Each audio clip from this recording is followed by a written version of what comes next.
आज का top defence update. Farmer air chief RKS Bhadauria ने कहा कि एएमसीए के साथ साथ 6th जनरेशन टेक्नोलॉजी पर भी फोकस करना चाहिए। उन्होंने AI based electronic pilot, synthetic vision system और MUMT जैसे फ्यूचर टेक को हाईलाइट किया, जो कॉम्बैक्ट ऑपरेशन में बड़ी हेल्प करेगी। उन्होंने ये भी कहा कि एएमसीए मार्क 2 को जितना हो सके 6th जनरेशन टेक से इंटीग्रेट करना चाहिए, ताकि इंडिया के 6th जनरेशन फाइटर जेट 2040 तक रेडी हो जाए।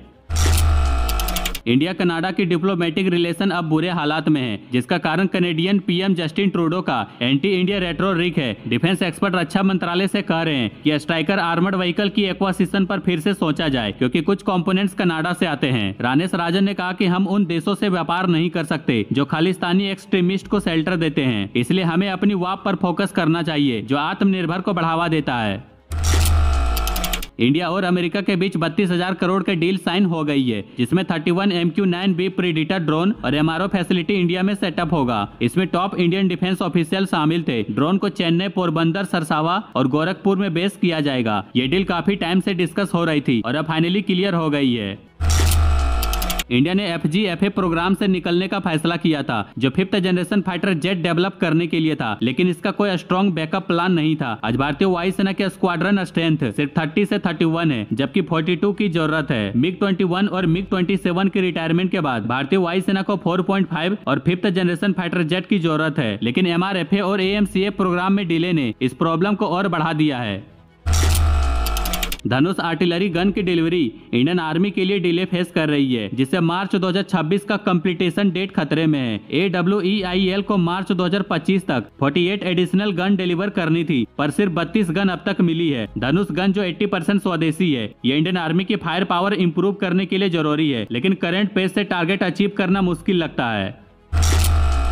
नाइजीरिया के साथ HAL की प्रचंड LCH की डील फाइनल होने को है, जो इंडिया के डिफेंस एक्सपोर्ट के लिए एक सिग्निफिकेंट माइलस्टोन होगा। प्रचंड की कीमत ओनली $17 मिलियन पर यूनिट है, जबकि यूरोकॉप्टर टाइगर $73 मिलियन और टर्किश T-129 अटक $45 मिलियन है। LCH का हाई एल्टीट्यूड कैपेबिलिटी और एडवांस वेपन सिस्टम नाइजीरिया जैसे देशों के लिए परफेक्ट है। ये डील इंडियन डिफेंस सिस्टम की ग्लोबल मार्केट में बढ़ रही पॉपुलैरिटी को दिखाता है।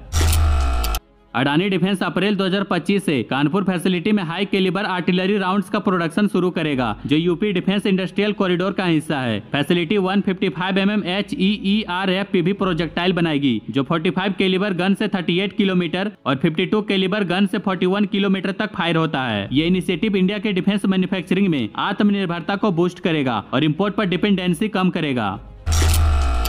HAL 2025 में तेजस मार्क 1A जेट के लिए डुअल रैक पायलोन का फ्लाइट टेस्टिंग शुरू करेगा, जो क्लोज कॉम्बैक्ट कैपेबिलिटीज को काफी इंप्रूव करेगा। नई पायलोन तेजस को एक पायलोन पे 2 ASRAAM या पाइथन 5 मिसाइल कैरी करने की एबिलिटी देगा, वो भी फायर पावर को डबल करते हुए। विंड टनल और कंप्यूटर सिमुलेशन के टेस्ट के बाद 2025 के शुरुआत में कैप्टिव फ्लाइट ट्रायल्स होगा और 2025 के अंत तक मिसाइल फायरिंग ट्रायल्स होगा। ये अपग्रेड तेजस की सर्वाइवेबिलिटी और कॉम्बैक्ट इफेक्टिवनेस को बढ़ाएगा।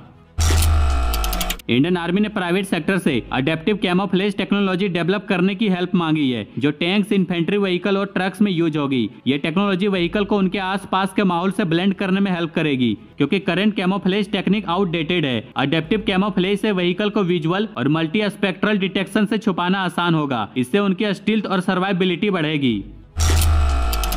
इंडियन नेवी ने L&T शिपयार्ड कट्टुपल्ली में 2 मल्टीपर्पज वेसल प्रोजेक्ट का पहला शिप समर्थक लॉन्च किया है। यह वेसल शिप को टॉ करने, अनक्रूड ऑटोनोमस व्हीकल ऑपरेट करने और स्वदेशी वेपन्स और सेंसर के ट्रायल्स प्लेटफॉर्म के लिए डिजाइन किए गए हैं। यह 50 नॉट की स्पीड से चल सकता है और 106 मीटर लंबा और 16.8 मीटर चौड़ा है, जो आत्मनिर्भर भारत और मेक इन इंडिया इनिशिएटिव को दर्शाता है। इस वीडियो के बारे में अपनी राय कमेंट में जरूर दें। बाकी लाइक एंड सब्सक्राइब जरूर करें।